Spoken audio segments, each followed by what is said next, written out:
بشيء كنت فكرت هل أقول أم لا أقول، لكن الله شرح صدري أن أقوله.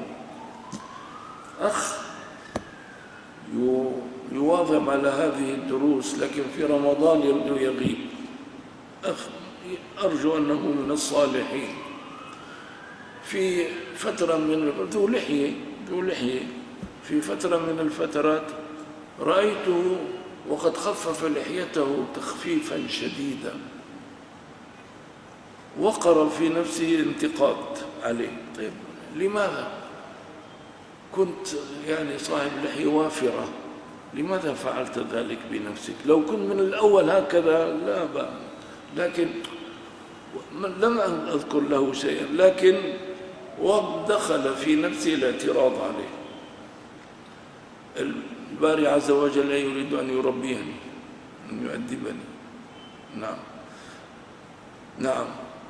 وابتليت بما انتقدت عليه هذا الإنسان.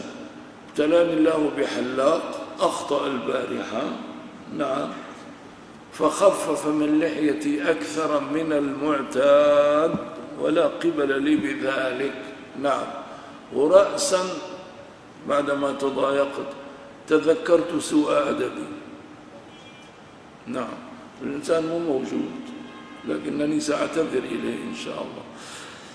يا أخواننا، الإنسان ما ينتقد بخصوص الانتقاد بالقلب. بجوز تنصح بينك وبينه، تسأله، مو تسأله تأخذ وتعطي معه. أما أنا دخلت في هذا وانتقدت وظنيت أني أنا يعني بانتقادي عملت شيئا سليما، لكن ها هو ذا الباري عز وجل ابتلاني بمثل ما انتقدت به هذا الإنسان. فأسأل الله عز وجل أن يرزقنا الأدب مع عباده. الحمد لله رب العالمين.